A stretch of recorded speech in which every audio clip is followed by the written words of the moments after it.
You're nothing but worthless blood taking up space better wolves could use." The words hit like claws raking down her spine. Lyra felt them settle into the familiar hollow beneath her ribs, where all the cruelest truths lived. Beta Marcus's mate, Vera, stood above her with arms crossed, watching Lyra scrub the arena stones with the same disgust she might reserve for rotting meat. "Yes, ma'am," Lyra whispered, not lifting her eyes from the blood-stained floor. She had learned long ago that responses only made things worse. The other servants whispered that she was cursed, that her wolf had died inside her before it could even emerge, leaving her half alive and wholly useless. 3 years past her 18th birthday, and still nothing.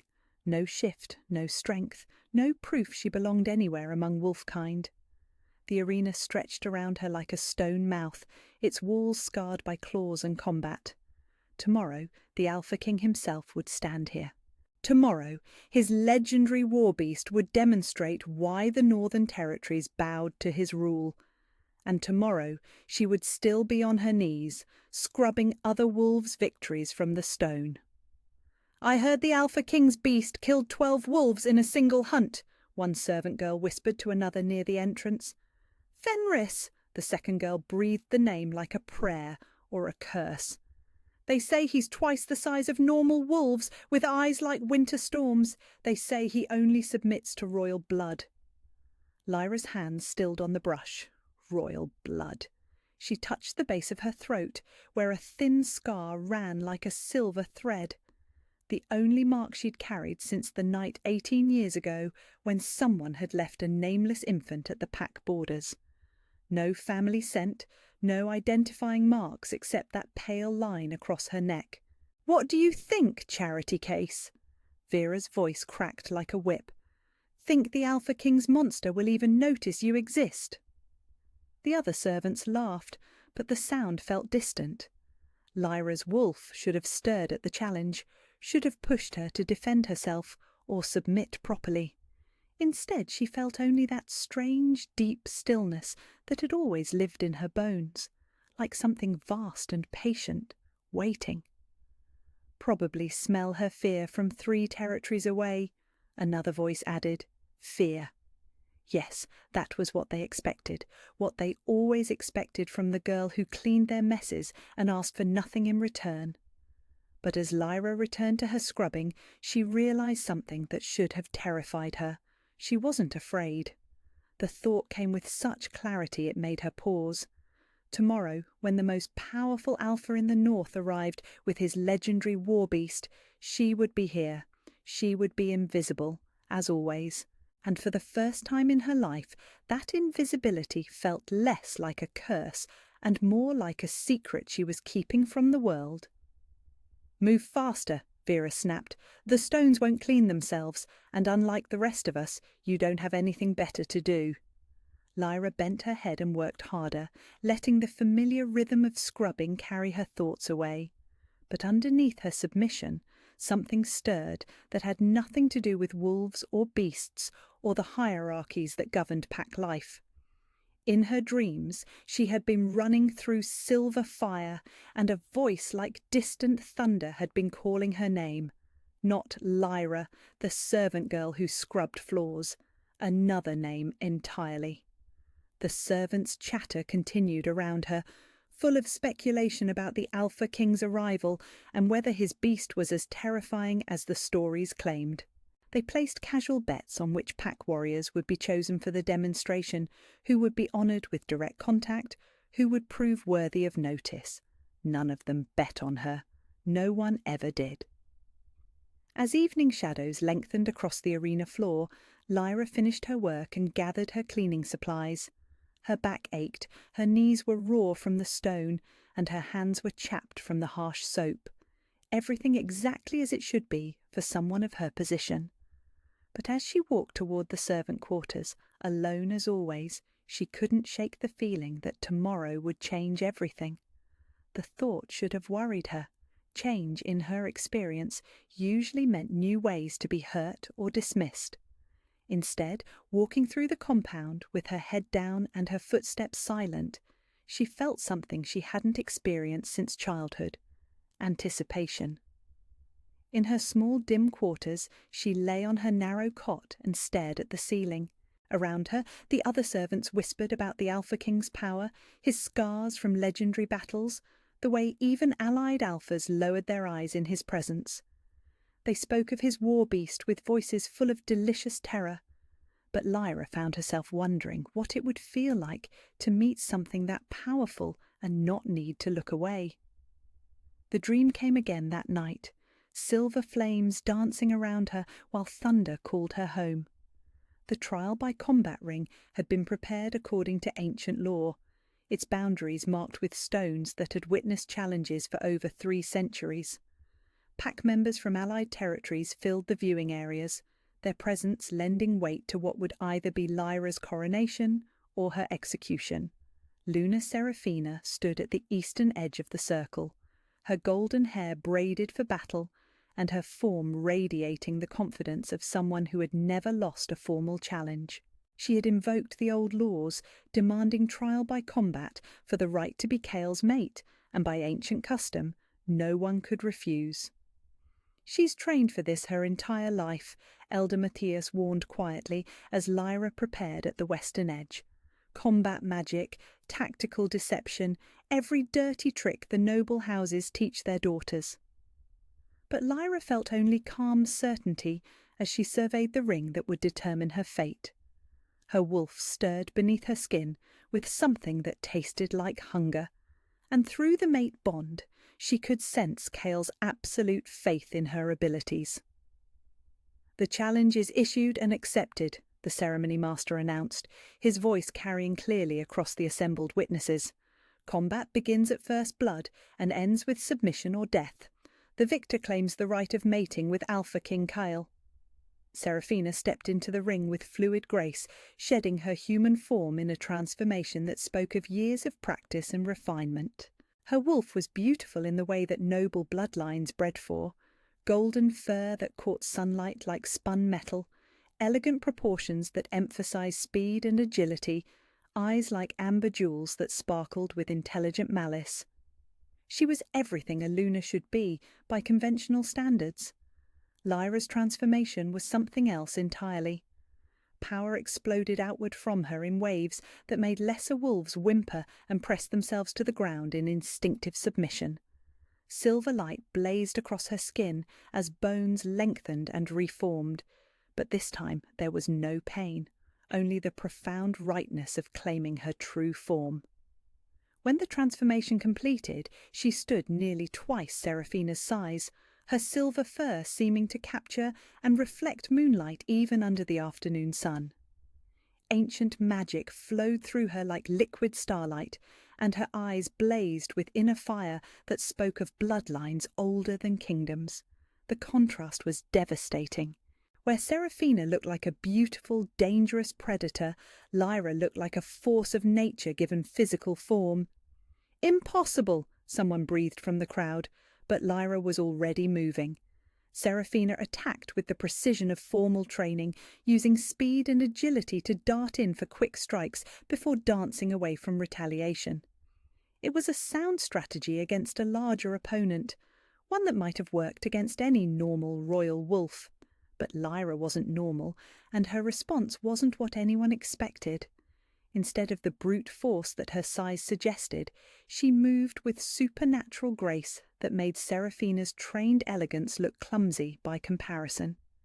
Ancient instincts guided her movements, and she could predict her opponent's attacks with perfect clarity, as if reading the outcome of the battle from some cosmic script.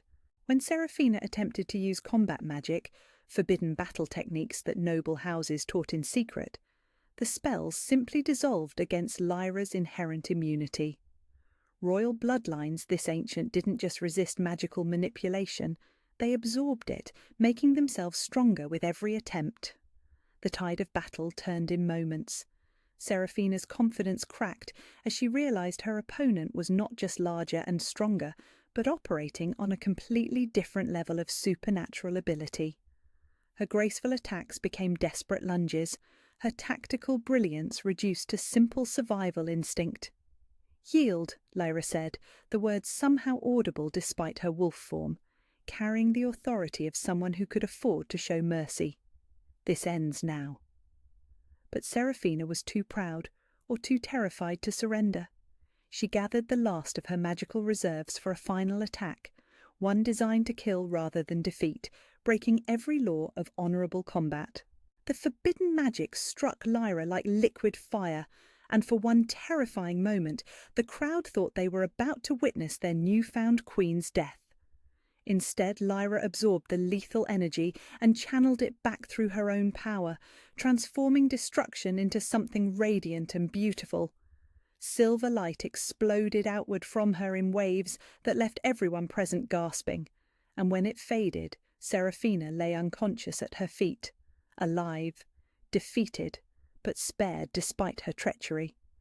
The silence that followed was profound, broken only when Kyle stepped into the ring with movements that seemed to flow like water.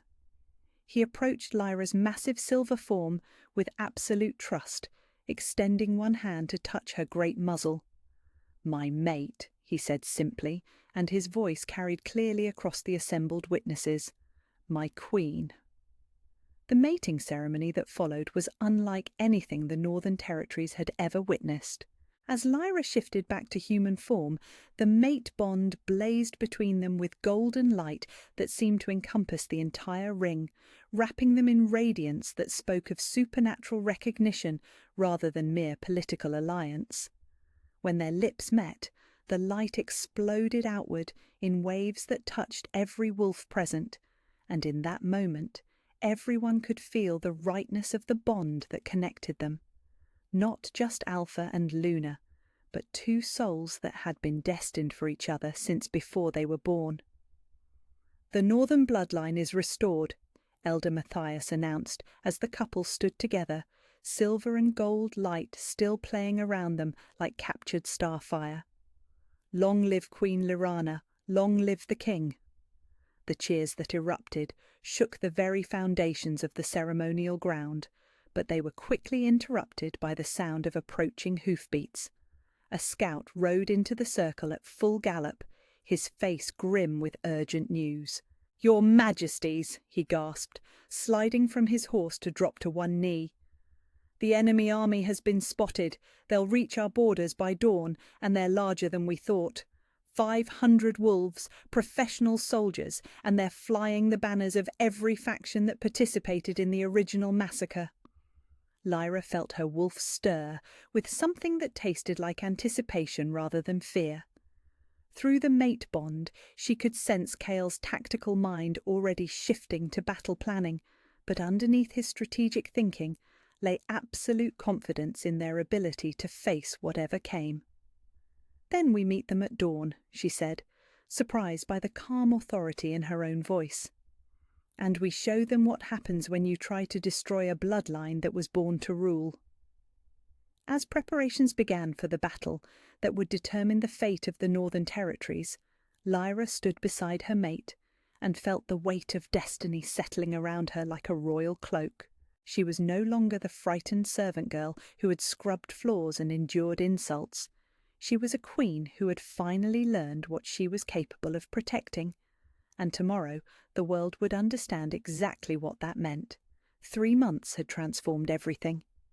Queen Lyrana stood on the balcony of the restored northern palace, her hand resting on the slight curve of her belly as she watched the sun set over territories that were finally at peace. The compound that had once housed a minor pack now served as the heart of a kingdom that stretched from the ice fields to the great forests, just as it had when her parents ruled. The transformation had not been easy.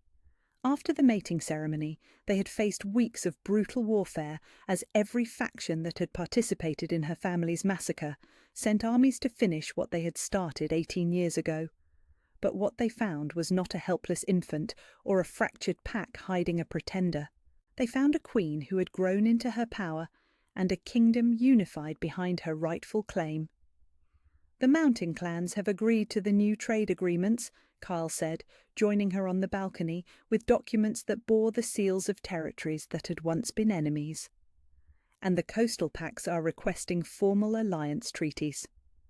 Lyra smiled as she felt his arms wrap around her from behind, his hands settling protectively over their unborn child. Through the mate bond that had only grown stronger with time, she could sense his contentment mixed with the constant vigilance of a ruler who understood that peace required eternal preparation for war. "Any word from the scouts monitoring the southern borders?" she asked, though she already knew the answer through their connection. Nothing for 2 weeks. The last of the assassination contracts seemed to have been abandoned after what happened at Blackwood Ridge. Blackwood Ridge, the final battle where she had faced Commander Voss, the man who had personally overseen her parents' execution and spent 18 years hunting their surviving heir. The confrontation had ended with his army scattered and his head displayed as a warning to anyone else who might dream of challenging the restored Northern Crown. "Sometimes I still can't believe it's real," she murmured, leaning back against Kyle's solid warmth as she watched Fenris playing with the pack children in the courtyard below. The war beast had become gentler since the final battles, as if her pregnancy had awakened paternal instincts in the creature who served as their most devoted guardian. "What feels unreal?" Kyle asked, pressing a kiss to her temple. "All of this. The crown, the kingdom, the fact that I'm carrying the heir to a bloodline I thought was extinct." She paused, one hand tracing the golden circlet that now rested naturally on her brow. 6 months ago, I was scrubbing floors and being told I was worthless. Now I rule territories that span half the northern continent. "You were never worthless," Kyle said fiercely, the same way he had every time she referenced her old life. "You were hidden, suppressed, kept from understanding what you truly were, but your worth was always there, waiting to be claimed." Through their bond, she felt the absolute certainty of his belief, and it still amazed her how completely he had accepted the truth of what she was meant to become. From that first moment when Fenris had chosen her over protocol, Kyle had never doubted that she was destined for greatness. A commotion from the courtyard drew their attention. Royal guards were escorting a travel-worn messenger who bore the colours of the Eastern Alliance, one of the few remaining neutral territories that had managed to avoid involvement in the recent wars. "Your Majesties," the messenger called up to the balcony, his voice carrying clearly in the evening air, "I bear urgent news from the Eastern Council." Within minutes they were in the throne room that had been rebuilt according to the original plans found in her parents' archives. Lyra took her place on the silver throne that had been crafted to match descriptions from the old records, while Kyle assumed his position beside her on the seat that represented their unified rule. "Speak," Lyra commanded, her voice carrying the authority that had become as natural as breathing over the past 3 months. "Your Majesty," the messenger said, dropping to one knee in the formal recognition that even neutral territories now offered the restored Northern Crown. "The Eastern Council wishes to inform you that the last of the conspirators who participated in your parents' assassination has been located." Lyra felt her wolf stir with something cold and sharp. "Where?" "Lord Grimhold has taken refuge in the Shadow Peak Fortress, Your Majesty. He claims sanctuary under ancient law and declares that he will face you in single combat if you dare come for him." The throne room fell silent, except for the sound of Lyra's heartbeat echoing in her own ears.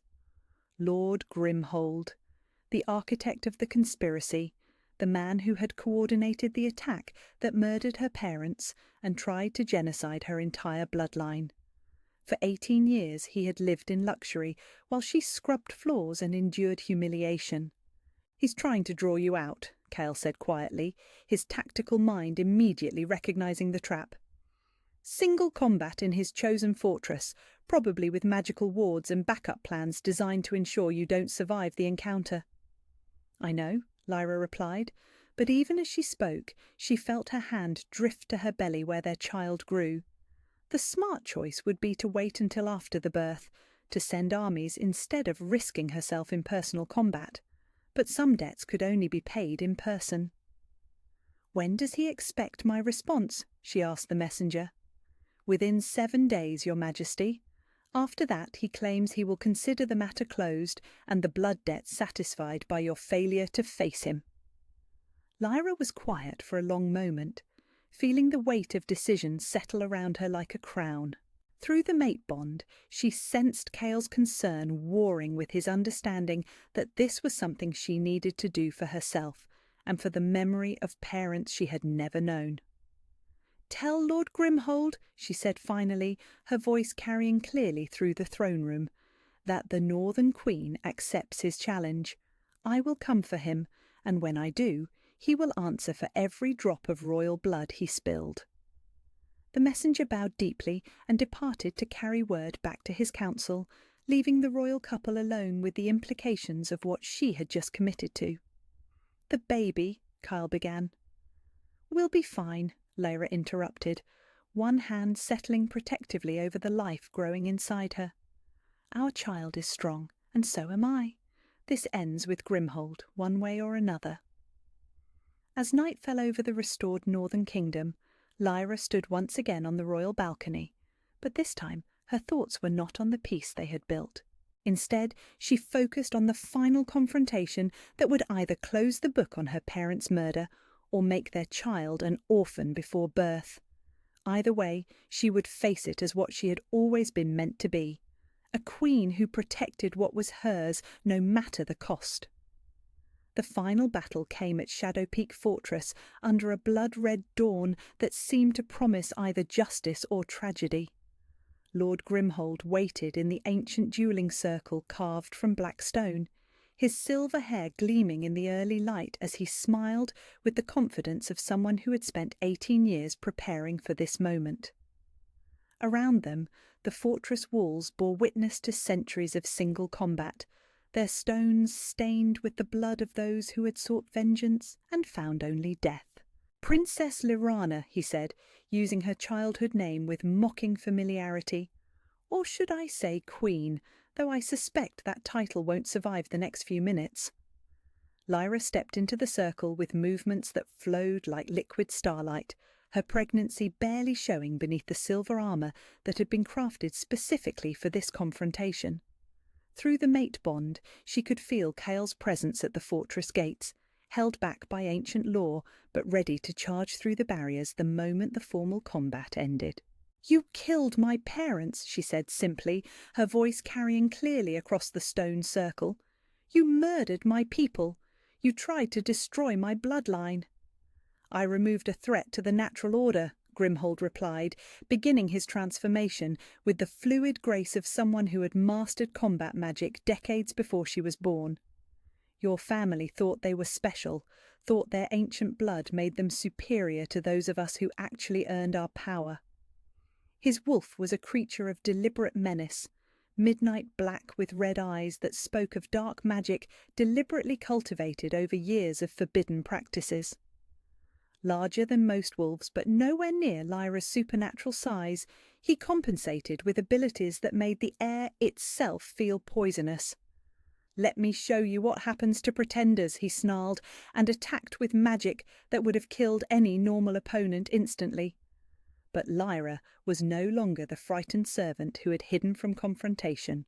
She met his assault with power that blazed like captured sunlight, her silver wolf form radiating ancient authority that made Grimhold's dark magic look like parlour tricks by comparison. The battle was brutal, but brief. Grimhold had spent years preparing for this fight, studying every weakness of royal bloodlines and crafting attacks designed specifically to bring down someone of her heritage. What he hadn't anticipated was facing a queen who had grown into her power through actual combat rather than theoretical training.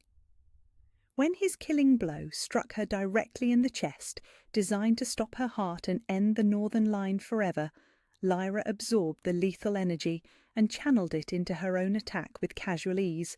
Ancient magic flowed through her like liquid starlight, and Grimhold's expression shifted from confidence to terror as he realized he was not facing the helpless infant he remembered.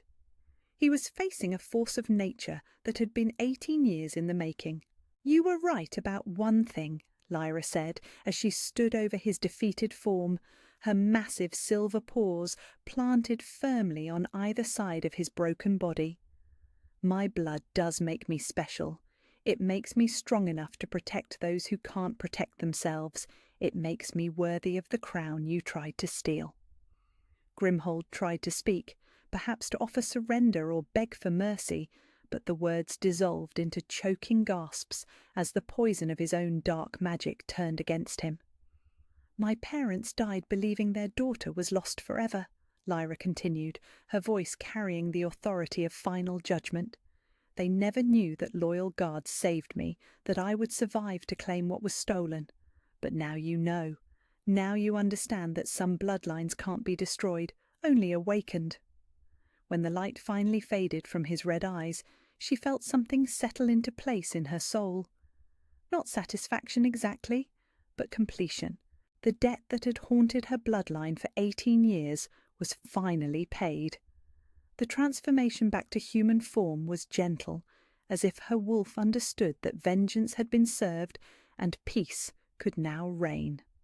As Lyra stood in the ancient circle wearing her silver armour, she touched the slight curve of her belly where new life grew strong and healthy despite the morning's violence.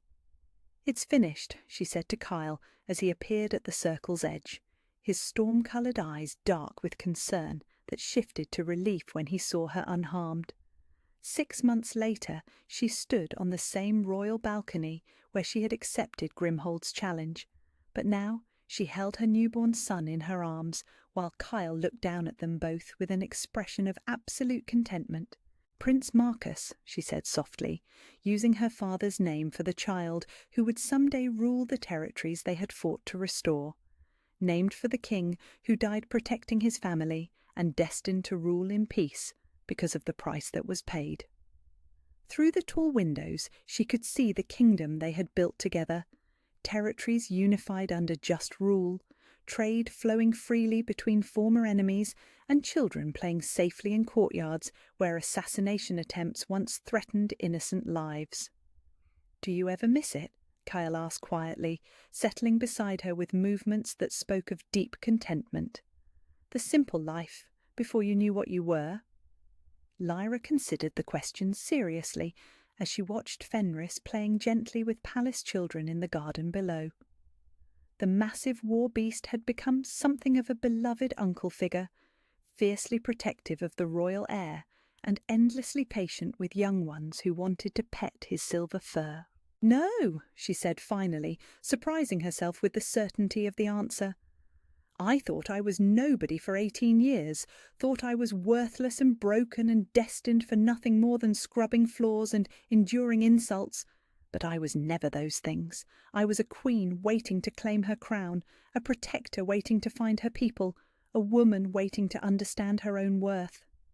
She looked down at their son, who had inherited his father's storm-coloured eyes and her silver-streaked hair, and felt her heart swell with fierce love and unshakable determination.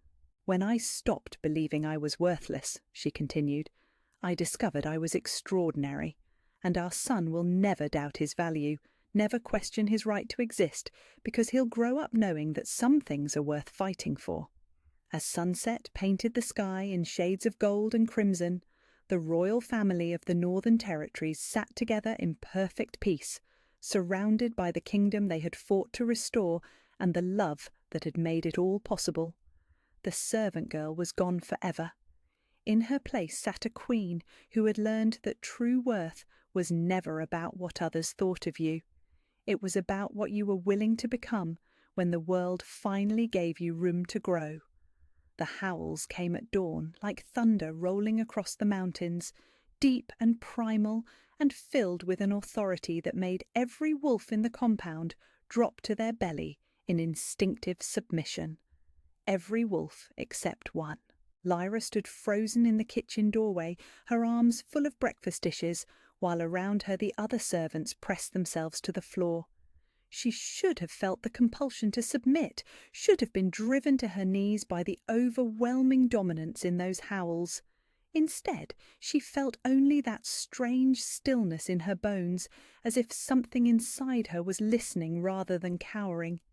"Get down," Vera hissed from where she lay prostrate near the hearth. "Are you insane? That's the Alpha King's call." But Lyra couldn't move. The howls wrapped around her like recognition, like a voice she had heard before in dreams she couldn't quite remember. Her dormant wolf didn't stir, but something deeper did, something that had been waiting. The convoy appeared through the morning mist like a legend coming to life. 12 massive horses, their riders cloaked in black, moving with the fluid precision of predators who had hunted together for years. At their centre rode a figure that made the very air seem heavier with power, Alpha King Kale. Even from a distance, Lyra could see the scars that marked him as a survivor of battles that would have killed lesser wolves.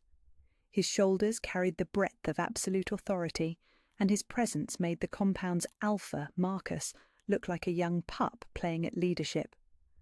Dark hair fell across features that spoke of northern bloodlines, ancient and uncompromising. But it was the creature beside his horse that stole the breath from every watching throat. Fenris. The war-beast moved like liquid shadow, massive beyond anything nature should have produced. Black fur rippled over muscles built for destruction, and silver eyes swept the compound with an intelligence that felt almost human. Almost, but not quite. This was something more primal, more dangerous. A creature that existed at the intersection of wolf and nightmare. Lyra set the dishes aside with hands that shook for reasons she couldn't name. Not fear, exactly. Something else. Something that felt dangerously close to hunger.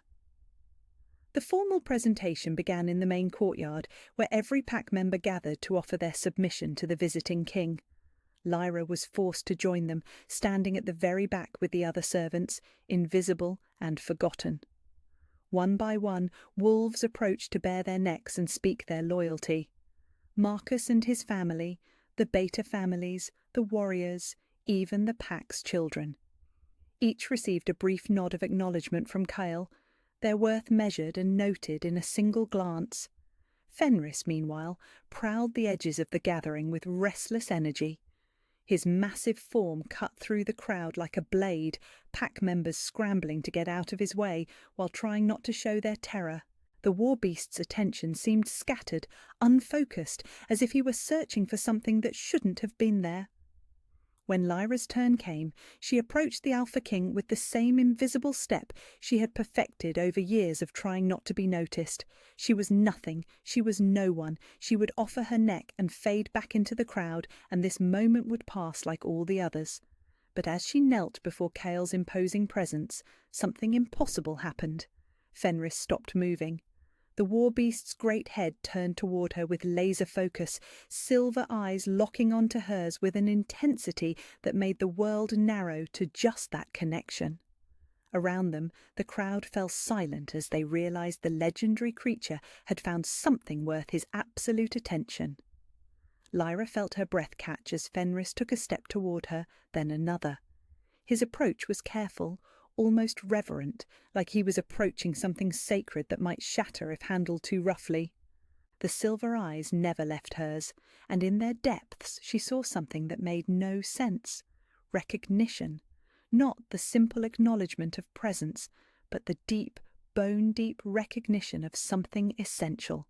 Something that sang in frequencies only he could hear. "Fenris!" Kale's voice cracked like a whip, sharp with command and confusion. "Back!" The war-beast stopped 3 feet from where Lyra knelt, his massive body trembling with the effort of restraint. His eyes remained fixed on her face, and she found herself staring back without the fear that should have paralyzed her. In that moment, servant and war-beast existed in a bubble of impossible connection while the rest of the world held its breath. "I said back," Kyle repeated, and this time there was steel in his voice that could have cut stone. Fenris took one reluctant step backward, then another, but his eyes never left Lyra's. Even as he retreated to his alpha's side, his great head remained turned toward her with an attention that felt like worship. The silence stretched until it became unbearable. Pack members exchanged glances full of confusion and fear.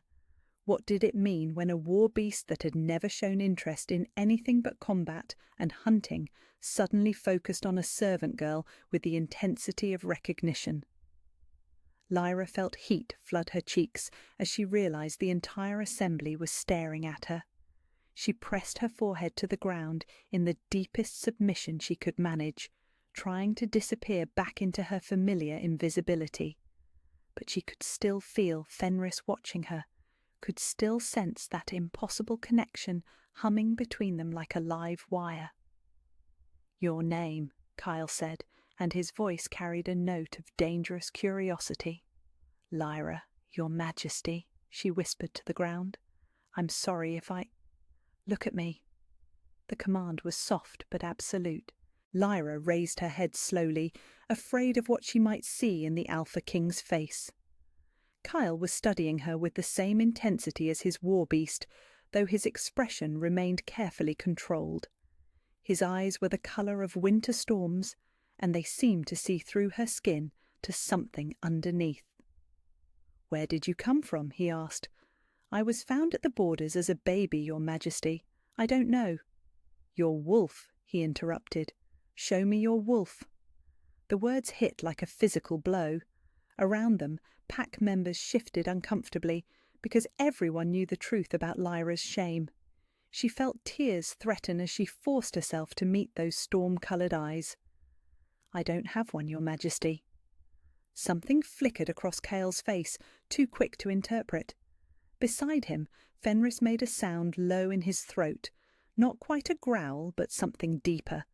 Something that sounded almost like disagreement.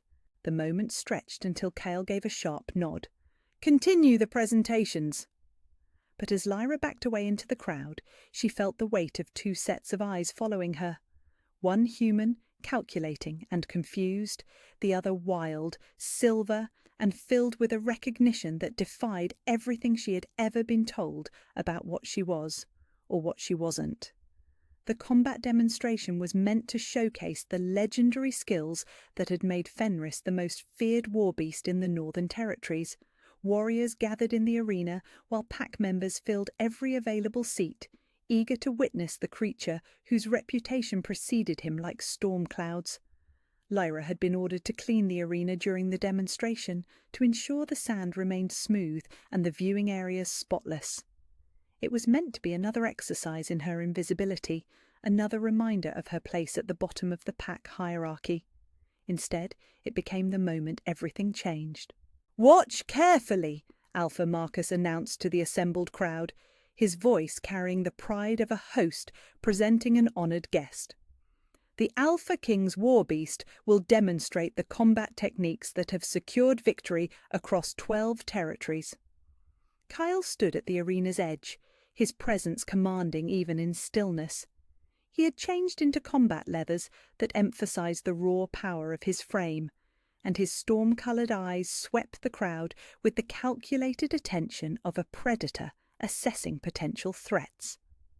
When his gaze found Lyra kneeling near the arena wall with her cleaning supplies, it lingered for just a moment too long.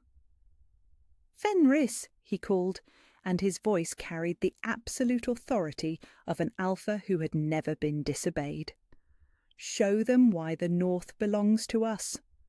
The war beast entered the arena like darkness given form, his massive paws silent on the sand despite his size. Every pack member leaned forward in anticipation, hungry to see the legendary skills that had made this creature the stuff of nightmares across enemy territories. But Fenris didn't begin the demonstration. Instead, his great head turned toward where Lyra knelt with her brush and bucket, silver eyes finding her across the expanse of sand with the same laser focus as the day before. The crowd murmured in confusion as the war beast ignored his alpha's command and began walking toward the servant girl with slow, deliberate steps. "Fenris!" Cale's voice sharpened with warning. "Return to position!" The war beast didn't even flick an ear in acknowledgement. His attention remained fixed on Lyra with an intensity that made the air itself seem to thicken. Around the arena, pack members began to shift uneasily, sensing that something unprecedented was happening, but unable to understand what it meant. Lyra felt her heart hammer against her ribs as the massive creature approached. She should have been terrified, should have scrambled to get out of his way or prostrated herself in submission. Instead, she found herself rising to her feet, the cleaning brush falling forgotten from her hands. There was something in Fenris's approach that spoke to the deepest part of her, the part that had always felt separate from the pack hierarchy and social rules. He moved toward her, not as a predator stalking prey, but as something seeking recognition, seeking home. "Move away from him!" someone shouted from the crowd, but Lyra couldn't have obeyed even if she'd wanted to. Her feet seemed rooted to the sand as Fenris closed the distance between them, his silver eyes holding secrets she couldn't begin to understand. When he was close enough that she could see the individual strands of his midnight fur, close enough that his wild scent filled her lungs, the impossible happened. Fenris dropped, not the casual sprawl of a resting animal, but the full submissive posture of a wolf acknowledging a superior. His massive body hit the sand with enough force to raise a small cloud of dust. His great head lowered until his muzzle nearly touched the ground, his silver eyes never leaving her face. The arena fell into a silence so complete that Lyra could hear her own heartbeat echoing in her ears. Around them, 300 pack members stared in shock at a sight that defied everything they understood about war beasts and hierarchy and the natural order of their world. Fenris, the creature who had never bowed to anyone except the Alpha King himself, lay prostrate before a servant girl who couldn't even shift. "What did you do?" The whisper came from somewhere in the crowd, filled with accusation and fear. "She used magic," another voice hissed. "Dark magic. That's the only explanation." But Lyra hadn't done anything. She stood frozen above the warbeast's massive form, her mind reeling as she tried to process what was happening. This creature, this legend was submitting to her, not from compulsion or command, but from something deeper, something that felt like recognition of a truth she didn't understand. Slowly, as if moving through water, she extended one trembling hand toward Fenris's great head. The moment her fingers touched his fur, a shock of something electric ran up her arm, and for just an instant she could have sworn she felt another consciousness brush against hers, ancient, powerful, and absolutely certain of who she was, even if she didn't know it herself. Enough. Kyle's voice cut through the moment like a blade, sharp with an authority that could command armies. He was moving toward them across the arena sand, his face a mask of controlled fury that made even the bravest warriors shrink back in their seats. But as he approached, Fenris made another impossible choice. Instead of returning to his alpha's side, the warbeast shifted his massive body, placing himself protectively between Kyle and Lyra. Not aggressively, not with any show of threat toward his bonded partner, but with the unmistakable posture of a guardian, shielding something precious. The crowd's murmur rose to a buzz of shocked conversation. No one had ever seen Fenris disobey a direct command from the Alpha King. No one had ever seen him show protective behavior toward anyone other than Kyle himself. "What is this?" Kyle demanded, his storm-coloured eyes fixed on Lyra's face with an intensity that made her feel transparent. "What hold do you have over my beast?" "I don't know," Lyra whispered, and the honesty in her voice rang clear even across the arena. "I don't understand what's happening." For a long moment, the Alpha King studied her with the calculating gaze of someone trying to solve a puzzle that might determine the fate of kingdoms. Behind him, the crowd watched in fascination and fear, witnessing something that would be told and retold in whispers for years to come. Finally, Kyle spoke, his voice carrying to every corner of the arena. "The demonstration is concluded. Everyone return to your duties." But as the crowd began to disperse with reluctant murmurs, Lyra remained frozen beside the warbeast who had chosen her over his own alpha. Fenris hadn't moved from his protective position, and she could feel the heat of his massive body beside her like a living furnace. "You," Kyle said, his voice low enough that only she could hear it. "Come with me, now." As she followed the Alpha King from the arena, Lyra could feel the weight of 300 stares following her. By nightfall, every pack member would be whispering about the servant girl who had somehow enchanted the most dangerous war beast in the north. What none of them could know was that she was just as confused as they were, and just as terrified of what it might mean. The Alpha King's private chambers felt like a cage built of shadows and barely restrained power. Lyra stood before his desk, with her hands clasped behind her back, trying not to flinch under the weight of those storm-coloured eyes as they dissected her with surgical precision. "Sit," Kyle commanded, gesturing to the chair across from him. She perched on the edge of the seat like a bird ready to take flight, hyper-aware of how small and insignificant she must appear in this room filled with the trophies of conquest. Battle axes crossed on the walls, maps marked with territorial victories, the scent of leather and steel that spoke of a life spent in combat. "Explain to me," he said, his voice deceptively calm, "how a servant girl with no wolf managed to command the submission of a war beast that has killed trained warriors for the crime of looking at him wrong." "I didn't command anything, Your Majesty," Lyra whispered. "I don't understand what happened any more than you do."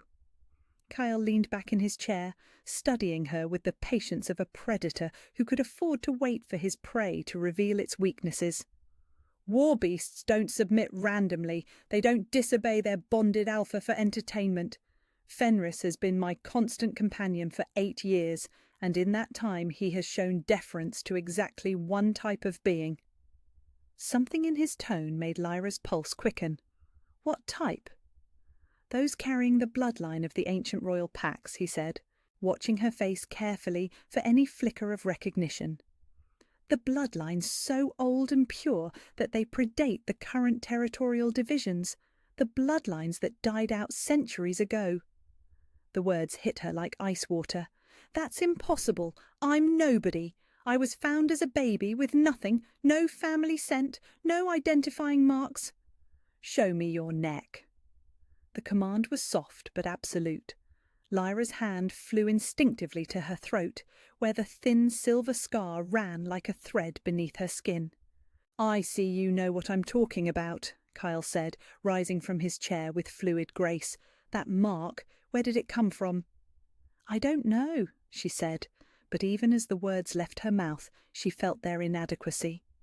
"I've had it as long as I can remember." Kyle moved around the desk until he stood directly in front of her, close enough that she could see the intricate scarring that mapped his own battles across his forearms. "May I?"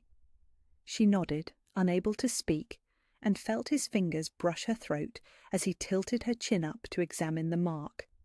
His touch was surprisingly gentle for hands that she knew could break necks without effort, but it was the intensity of his study that made her breath catch. "This wasn't an accident," he said finally, tracing the scar with one finger. "This is precise, deliberate. Someone cut you here for a reason." Before she could respond, the chamber door burst open without ceremony. Beta Marcus strode in with 3 other pack leaders, their faces grim with the kind of urgency that usually preceded declarations of war. "Your Majesty," Marcus said, barely glancing at Lyra before focusing on Kyle. "We need to discuss the situation immediately. The pack is in chaos over what happened in the arena." "And what situation would that be?" Kyle asked, not moving away from Lyra despite the intrusion. "The girl," said Elder Harrison, pointing at Lyra with obvious distaste. "She's either using forbidden magic to control your beast, or she's something far more dangerous than she appears. Either way, she's a threat to pack stability." "Some are saying she should be executed," Marcus added bluntly, "for the safety of everyone." The words should have terrified her. Instead, Lyra felt that strange stillness in her bones deepen, as if something inside her was listening to these threats with ancient patience. "And what do you think?" Kyle asked, his voice carrying a note of dangerous curiosity. "I think," said a new voice from the doorway, "that you're all fools rushing toward conclusions that could get you killed." Everyone turned as Elder Matthias entered the chamber, his ancient frame moving with the careful dignity of someone who had survived 8 decades of pack politics. His roomy eyes fixed on Lyra with an expression she couldn't read. "Matthias," Marcus said with obvious irritation, "this isn't the time for riddles." "Isn't it?" the old man replied, settling into a chair without invitation. "A war beast submits to a girl with no wolf, and your first thought is execution? Perhaps you should ask better questions." "Such as?" Kyle's voice carried genuine interest now. Matthias was quiet for a long moment, studying Lyra's face with the same intensity Kyle had shown when examining her scar. Such as why a creature that only acknowledges royal bloodlines would bow to someone supposedly born of nothing. Such as why that scar on her throat follows the exact pattern of the ritual cuts used to bind bloodline magic. Such as why she was found as a baby exactly 18 years ago, at precisely the time the Northern Royal Pack was destroyed. The silence that followed was thick enough to choke on. "The Northern Pack had no survivors," Marcus said finally, but his voice lacked conviction. "None that were found," Matthias corrected, "but royal families have contingency plans for exactly such disasters. Hidden bloodlines, secret protections, magic that can conceal a child's true nature until they're old enough to survive its revelation." Lyra felt the world tilt around her as the implications of his words sank in.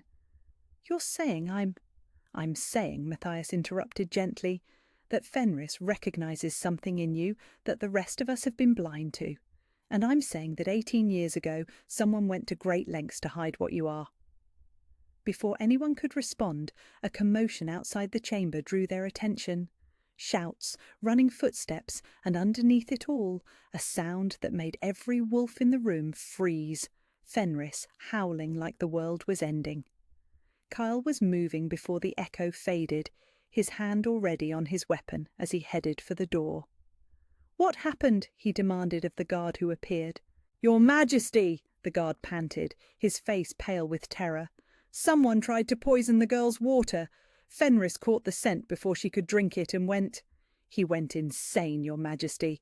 He's torn apart half the servant quarters, looking for whoever left it." The temperature in the room seemed to drop 10 degrees as Kyle's expression shifted from concern to deadly fury. "Who?" "We don't know yet, Your Majesty, but whoever it was, they're going to wish they'd never been born when Fenris finds them." Lyra's legs gave out, and she sank back into the chair as the reality hit her. Someone had tried to kill her. Someone in this very compound had decided she was enough of a threat to warrant assassination. "This changes everything," Marcus said quietly. "Yes," Kyle agreed, his voice carrying a note of grim finality. "It does." He turned to look at Lyra with those storm-coloured eyes, and she saw something in their depths that made her pulse quicken. Not suspicion anymore, not confusion, recognition. "From this moment forward," he announced to the room, "this girl is under my personal protection. Anyone who threatens her will answer to me directly." As the implications of that declaration settled over the assembled wolves, Lyra realized that her invisible life was truly over.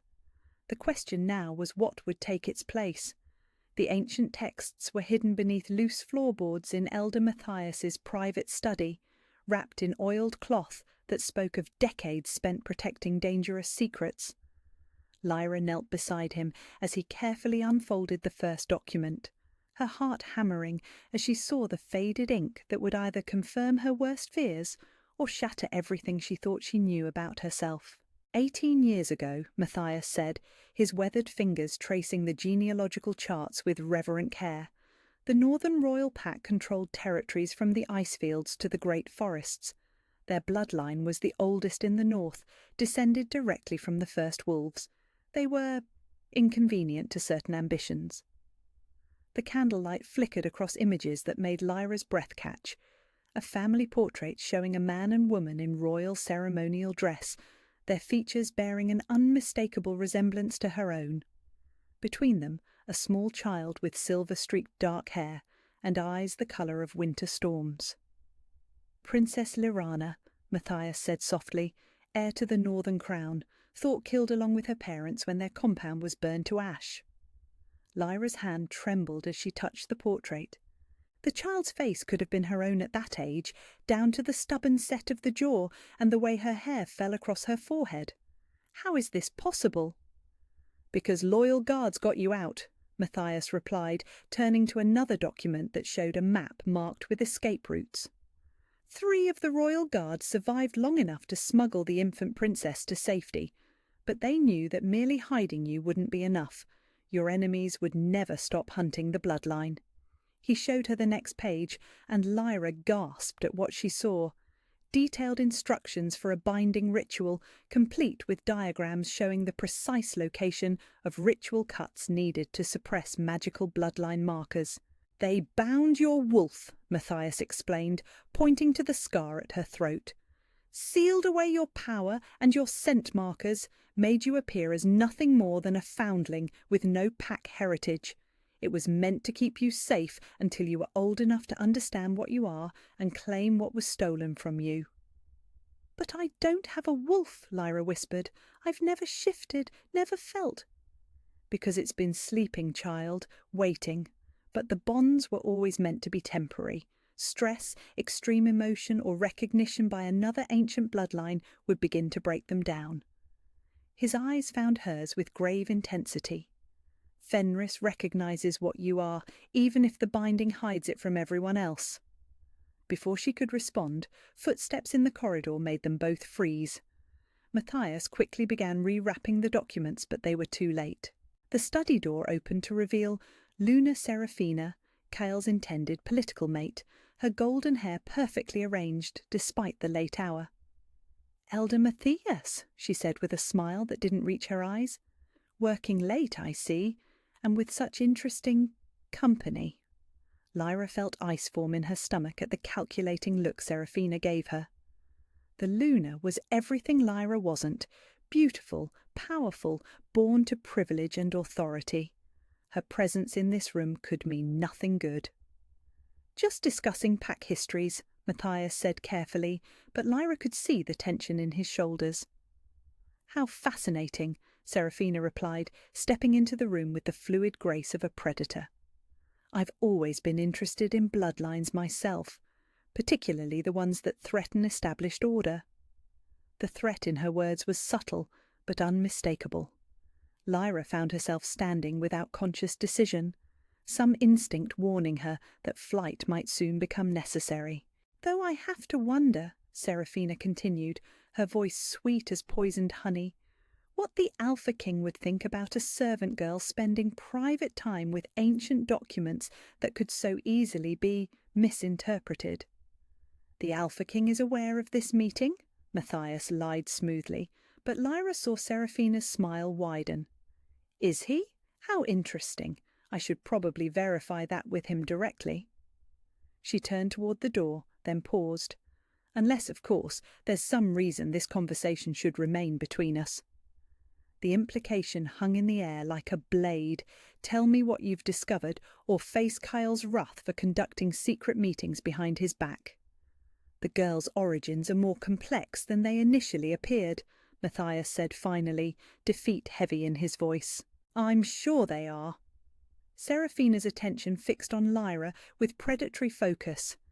"Complex enough to explain why a war beast would submit to someone supposedly powerless?" Lyra felt trapped between honesty and disaster. If she revealed what they'd discovered, Serafina would certainly use it against her. But if she remained silent, the Luna would find ways to destroy both her and Matthias. "I don't know what's happening to me," she said finally, offering the only truth that wouldn't immediately sign their death warrants. "Of course you don't," Serafina replied, but her eyes said she knew there was more to discover. "Well, I should let you return to your historical research, though I do hope you'll be careful about which histories you choose to believe." After she left, the study felt poisoned by her presence. Matthias sank into his chair with the weight of someone who had just made a terrible mistake. "She knows," he said quietly. "She may not have details yet, but she knows we've found something significant." "What does this mean?" Lyra asked, though she was afraid she already knew. It means she'll move quickly to eliminate you before you can become a threat to her position as Kale's mate. A servant girl is no danger to someone like her, but a royal heir. He shook his head grimly. She'll try to kill you before the sun rises. As if summoned by his words, Fenris's distant howl echoed through the compound, closer than before, and filled with an urgency that made Lyra's suppressed wolf stir for the first time in her life. "He knows!" she breathed, one hand pressed to her chest where something was finally beginning to wake up. He can sense the danger. "Get to Kale's chambers," Matthias urged, pressing a small wrapped bundle into her hands. "These documents are your only proof of what you are. Guard them with your life." But as Lyra slipped from the study into corridors that suddenly felt full of shadows and threat, she realized that her old life of invisibility was truly dead. Whether she survived to claim the heritage that had been hidden from her would depend on reaching safety before Seraphina's next move. Behind her, Fenris's howls grew closer, and she could have sworn she felt an answering call stirring in the depths of her soul. Something silver and fierce and tired of sleeping, something royal. The wine arrived at Lyra's quarters on a silver tray, carried by a servant she didn't recognize, with eyes that wouldn't meet hers. The deep red liquid gleamed in the candlelight like liquid rubies, and the crystal goblet bore the Alpha King's personal seal etched into its surface. "From His Majesty," the servant said, setting the tray on the small table beside her cot. "He wishes you to drink it before sleep, for your protection." Lyra stared at the goblet as the servant retreated, something cold and sharp twisting in her stomach. Kyle had been nothing but direct in all their interactions. If he wanted her to drink something for protection, he would have brought it himself or explained its purpose. But she was tired, bone-deep tired from the revelations of the evening and the weight of a heritage she didn't understand. Perhaps this was simply his way of ensuring she rested peacefully despite the danger that surrounded them. She reached for the goblet, lifting it toward her lips, when the chamber door exploded inward with enough force to crack the stone frame. Fenris burst through the opening like a shadow given lethal form, his silver eyes blazing with fury as they locked onto the wine in her hands. Before she could even gasp, his massive paw struck the goblet from her grip, sending it flying across the small room to shatter against the wall in a spray of crimson liquid. "Fenris!" she cried, but the war-beast was already moving, placing his enormous body between her and the door, while a growl that seemed to come from the depths of the earth rumbled in his chest. Footsteps in the corridor announced new arrivals, and Luna Seraphina appeared in the doorway with 2 guards flanking her. Her golden hair was perfectly arranged despite the late hour, and her expression carried just the right mix of concern and confusion. "What's happening here?" she demanded, though her eyes lingered on the wine staining the stone wall with obvious calculation. "We heard a commotion and came to investigate." "The wine," Lyra said, her voice barely above a whisper as the implications hit her like ice water. "He knew it was poisoned." "Poisoned?" Seraphina's voice carried perfect shock, but there was something in her eyes that made Lyra's newly awakening instincts scream danger. "That's impossible. The wine came from the Alpha King's personal stores." But even as she spoke, Fenris's growls intensified, and his massive head swung towards Seraphina with unmistakable threat. The war-beast's nose twitched as he scented the air, and Lyra saw his hackles rise as he identified something that made him bare fangs like ivory daggers. "He can smell the poison on you," Lyra realized with growing horror. "You handled it. You prepared it." "Don't be ridiculous," Seraphina snapped, but one of the guards took an unconscious step back as Fenris focused his lethal attention on the Luna. "I would never—" Her words were cut off as something inside Lyra exploded. The suppressed wolf that had slept for 18 years suddenly stirred, and the magical bindings that had held her power in check began to crack like ice in a spring thaw. Energy poured through her veins like liquid silver, setting every nerve ending ablaze with power that felt both foreign and utterly familiar. The stone walls of her small chamber began to glow with silver light that seemed to emanate from her skin, and everyone present threw up their hands to shield their eyes from the sudden radiance. The air itself seemed to thicken with supernatural energy that made lesser wolves want to drop to their bellies in instinctive submission. "Impossible!" one of the guards whispered, his voice hoarse with terror. But Lyra was beyond hearing him. The power surge was unlike anything she could have imagined, like a dam bursting inside her soul and releasing something vast and ancient that had been waiting patiently for this moment of awakening. She felt her consciousness expand, touching edges of abilities she had never dreamed of possessing. For one blazing moment, she could sense every wolf in the compound, could feel their fear, their confusion, their instinctive recognition that something unprecedented was happening, could taste the poison that still lingered on Seraphina's fingers despite her attempts to wash it away. Then the power slammed back into her like a physical blow, and she collapsed to her knees as the magical backlash sent cracks racing across the stone walls of her chamber. The two guards were thrown backward into the corridor, and even Seraphina staggered under the force of energy that seemed to originate from the very air around Lyra. Only Fenris remained steady, his massive form absorbing the supernatural shock without flinching. If anything, he seemed to grow calmer as the silver light blazed around them, as if her awakening power was exactly what he had been waiting for.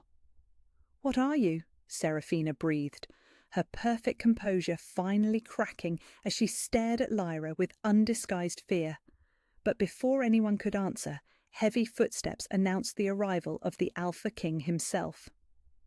Kyle filled the damaged doorway with his presence, his storm-coloured eyes taking in the cracked walls, the spilled wine, and the silver light that still clung to Lyra's skin like residual lightning.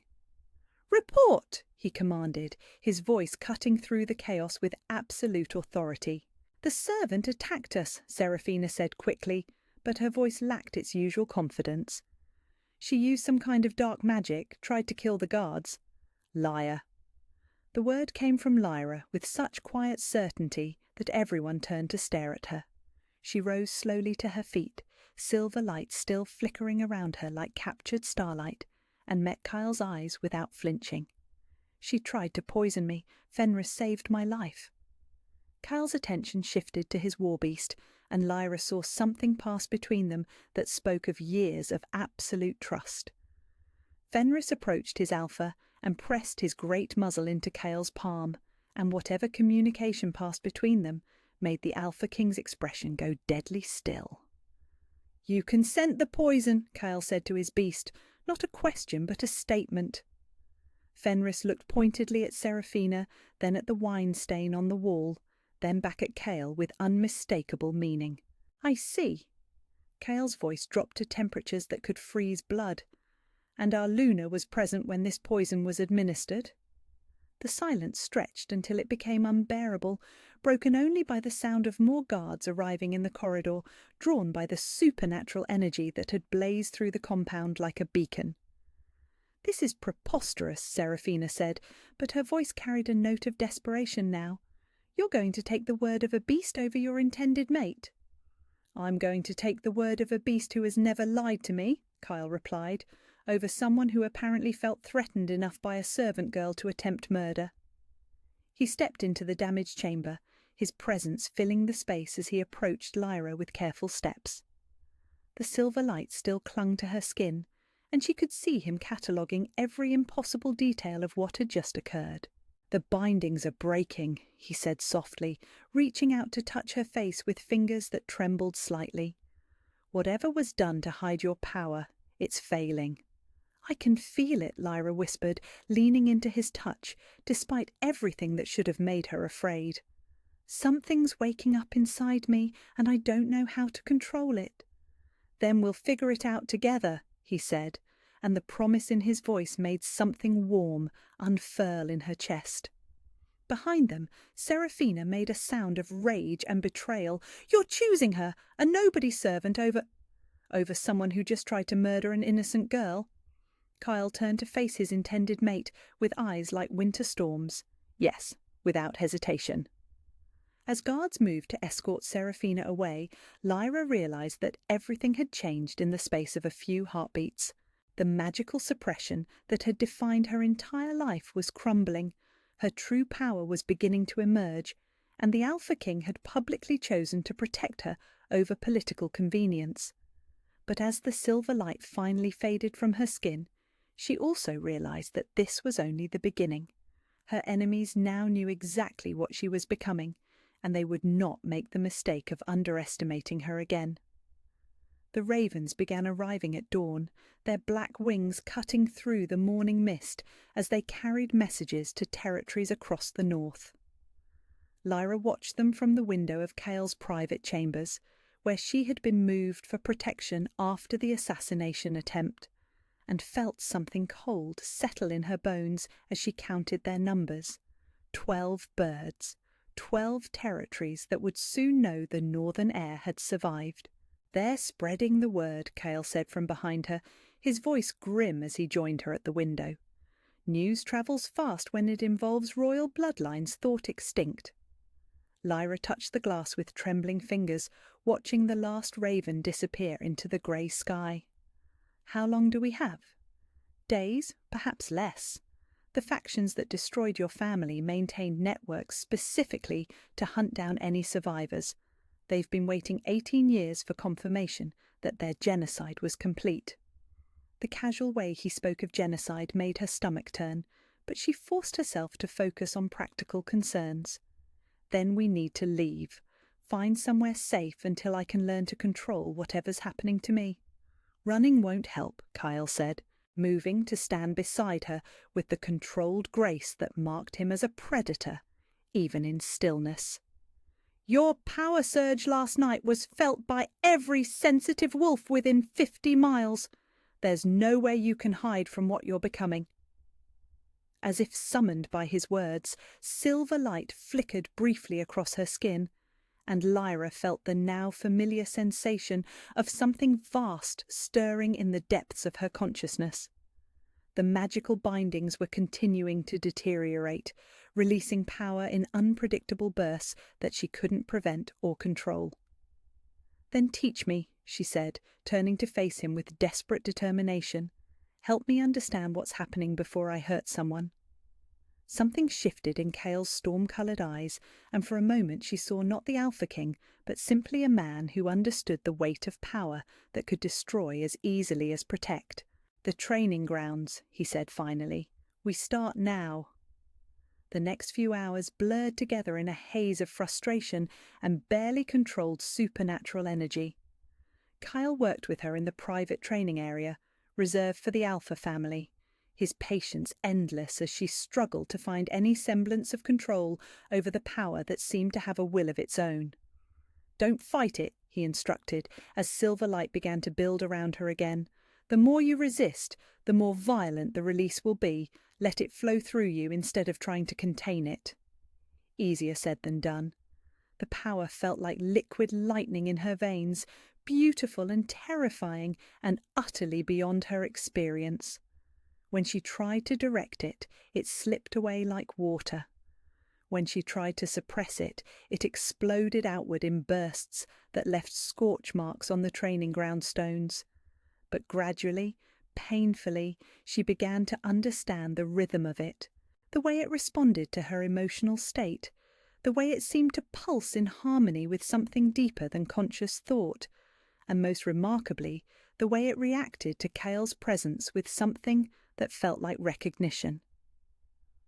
"Your wolf," he said during a brief rest, offering her water while she tried to catch her breath. "Can you feel it stirring?" Lyra closed her eyes and focused inward, past the surface chaos of awakening power to something that had been sleeping in the deepest part of her soul.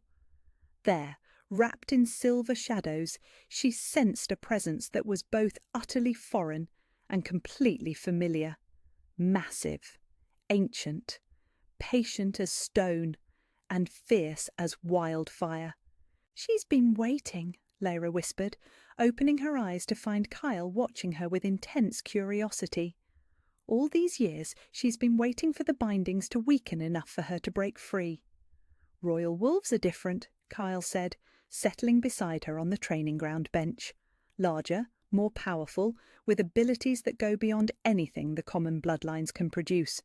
When yours finally emerges, she'll be something unprecedented." The thought should have thrilled her. Instead, it filled her with terror. What if I can't control her? What if she hurts people? Kyle's hand found hers, warm and steady, and completely unafraid of the power that still flickered occasionally across her skin. "Then I'll help you learn. We'll face whatever comes together." The simple certainty in his voice made something warm unfurl in her chest, but before she could respond, Fenris appeared at the edge of the training ground, with his hackles raised and his silver eyes fixed on the forest beyond the compound walls. "What is it?"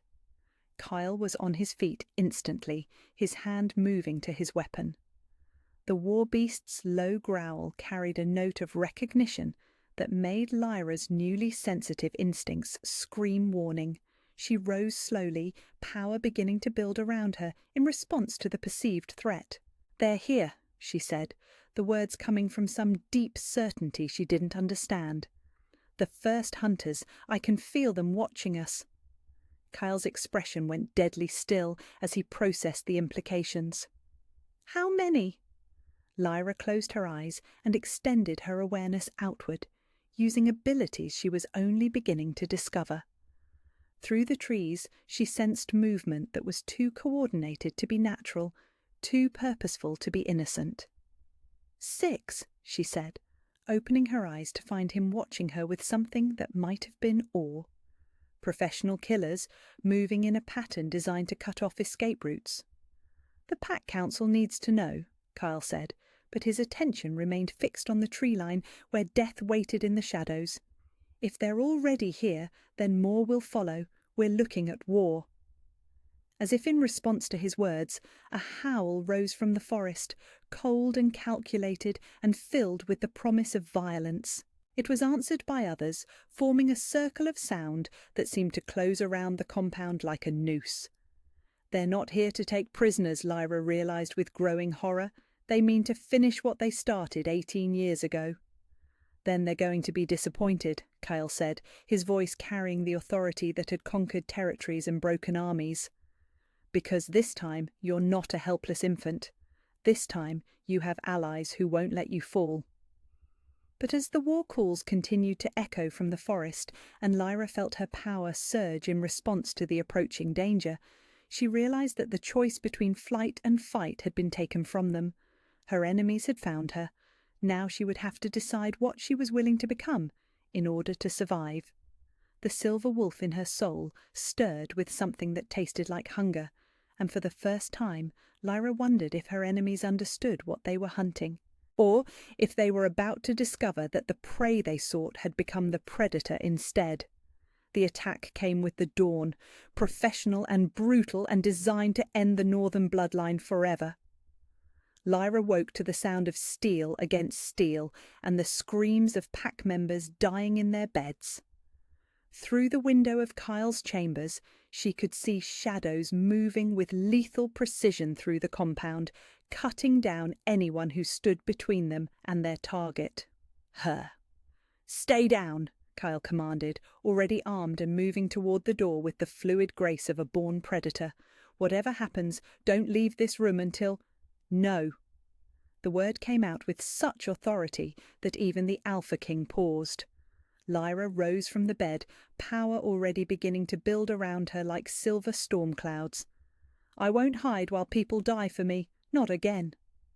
Before he could argue, an explosion of sound from the courtyard announced that the assassins had reached the main compound.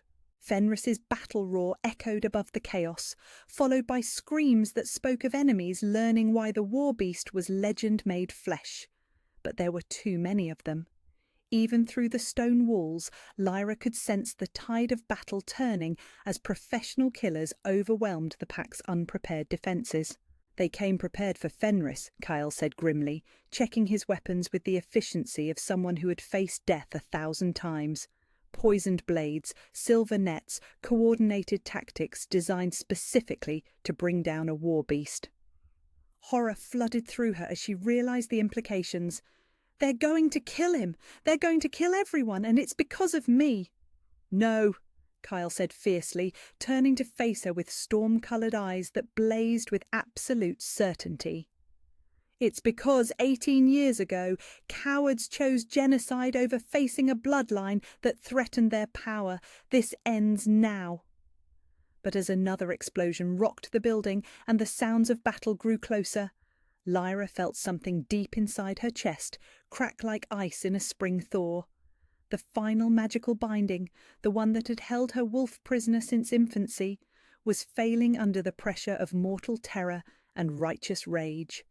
The transformation began as agony.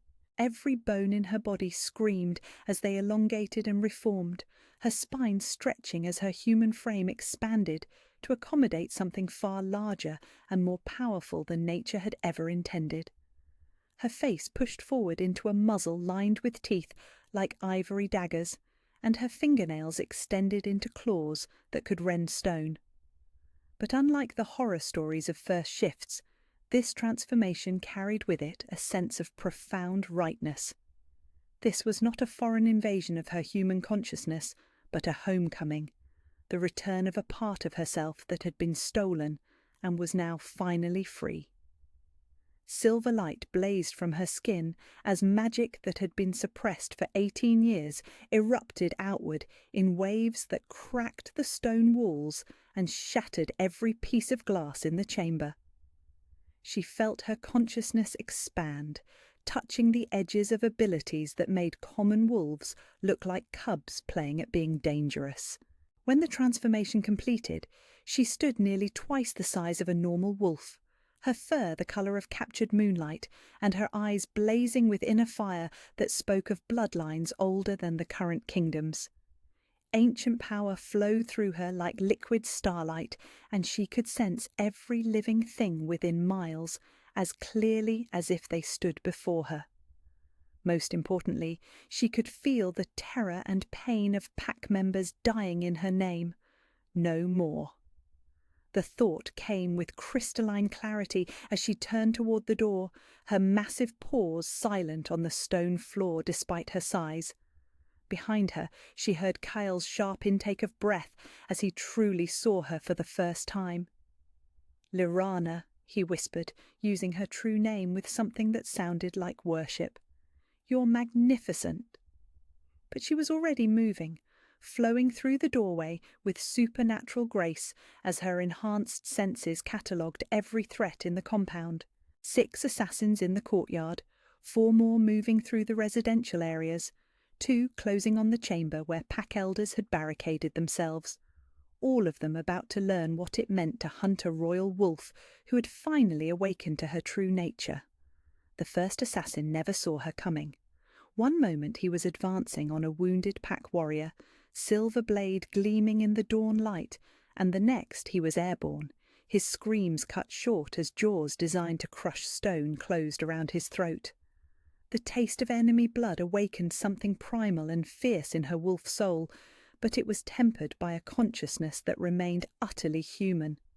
She was not a mindless beast drunk on violence, but a protector choosing to use overwhelming force to defend those who couldn't defend themselves.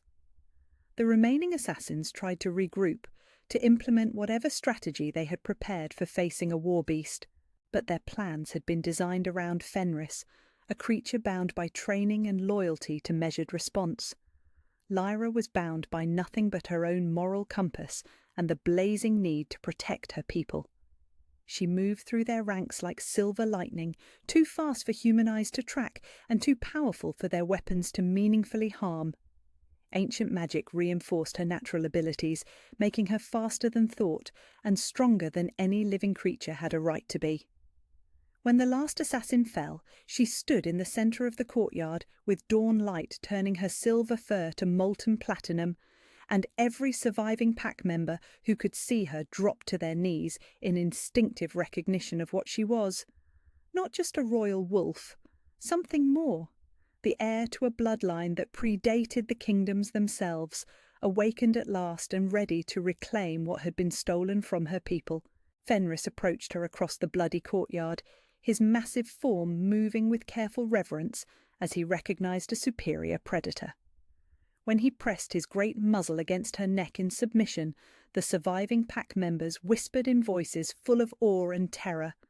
But it was Kale's voice that mattered most, carrying across the sudden silence with absolute certainty. "The Northern heir has returned," he announced to the assembled crowd. "Let any who would challenge her right prepare for war." As cheers began to rise from the pack, members who had survived the assault, Lyra felt something settle into place in her soul. The frightened servant girl was gone forever, replaced by someone who finally understood what she had always been meant to become. A queen who would let no one she loved die unavenged. And this morning's work was only the beginning. The great hall had been hastily prepared for what would either be a coronation or a funeral, depending on how the next few hours unfolded. Pack members filled every available space, their faces reflecting a mixture of awe, fear, and desperate hope as they watched their world reshape itself around truths that had been hidden for 18 years. Lyra stood before the assembled crowd in human form once more, though silver light still flickered occasionally across her skin like captured lightning. The transformation back had been easier than expected, as if her wolf understood the need for diplomacy alongside displays of power. But she could feel the ancient presence just beneath the surface, patient and ready to emerge at the first sign of threat. "The bloodline tests confirm it," Elder Matthias announced, his voice carrying clearly through the hall as he held up the ancient documents that had been hidden for decades. "This is Princess Lyrana of the Northern Royal Pack, rightful heir to territories that span from the ice fields to the great forests." A murmur ran through the crowd, part celebration and part concern. Everyone understood the implications of harbouring a royal heir whose enemies had spent 18 years believing their genocide complete. "Which brings us to the question of what happens next," Alpha Marcus said, his tone carefully neutral as he addressed the political reality they all faced. Recognition of her bloodline means war with the factions that destroyed her family. Refusal to recognise her means...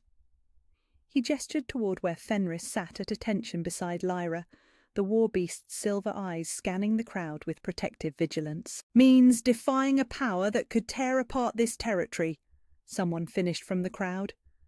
Kyle stepped forward, and the hall fell silent with the weight of expectation.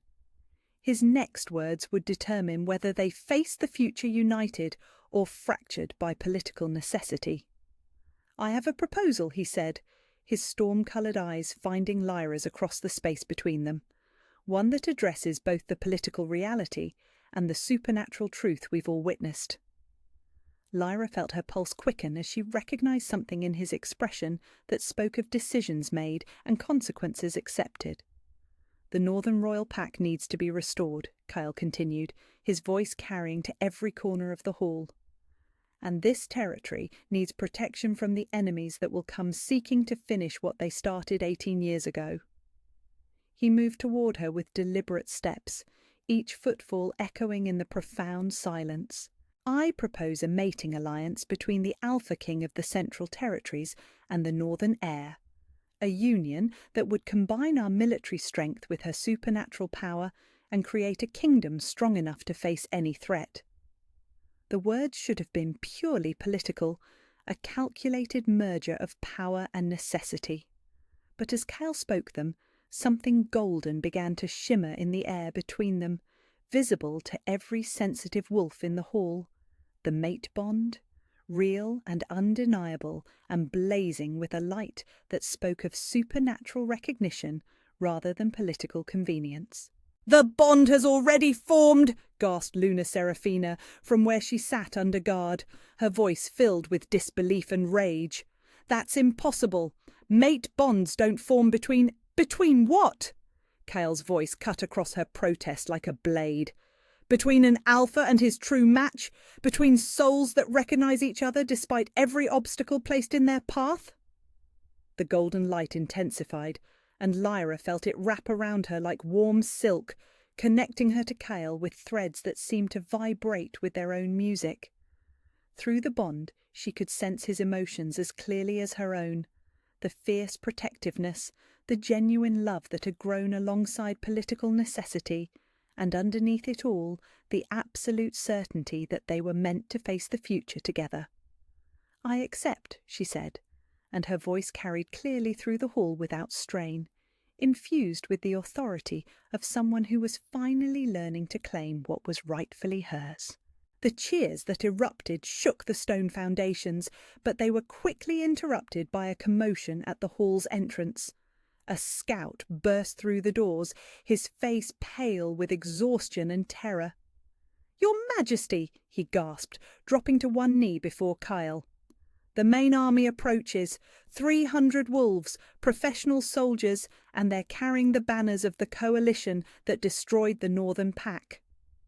The celebratory atmosphere vanished as if it had never existed. 300 trained killers, unified by the single goal of ensuring no Northern heir could ever reclaim their stolen heritage. "How long?" Kyle demanded. 2 days at most, Your Majesty. They're moving fast and killing anyone who might carry word ahead of them." Lyra felt her wolf stir with something that tasted like anticipation rather than fear. 2 days to prepare for a battle that would determine whether she lived to rule or died trying to claim what her parents had been murdered for. "Then we have work to do," she said, surprised by the calm certainty in her own voice. "How many allies can we call in 2 days?" "The southeastern packs owe me favours," Kyle replied, his mind already shifting to tactical considerations. "The mountain clans have old treaties. If we send riders immediately—" "And if they refuse?" Marcus asked the question everyone was thinking. "Then we fight with what we have," Lyra said simply. "My parents died believing their bloodline would end with them. I won't let their sacrifice be meaningless." As the hall erupted into urgent planning and riders prepared to carry desperate pleas for aid to distant allies, Lyra felt the mate bond pulse with golden warmth. Through it, Kyle's determination flowed into her, mixing with her own resolve until it became impossible to tell where his strength ended and hers began. "Are you ready for this?" he asked quietly, the question meant for her alone, despite the chaos surrounding them. "I have to be," she replied, but even as she spoke, she realized the answer was more complex than simple necessity. She was ready, not because she had to be, but because something deep in her soul had been waiting 18 years for this moment. The chance to stand on a battlefield and fight for the people she loved, the territory she was born to protect, and the future that had been stolen from her bloodline. The scared servant girl was gone forever. In her place stood a queen who had finally learned what she was capable of protecting,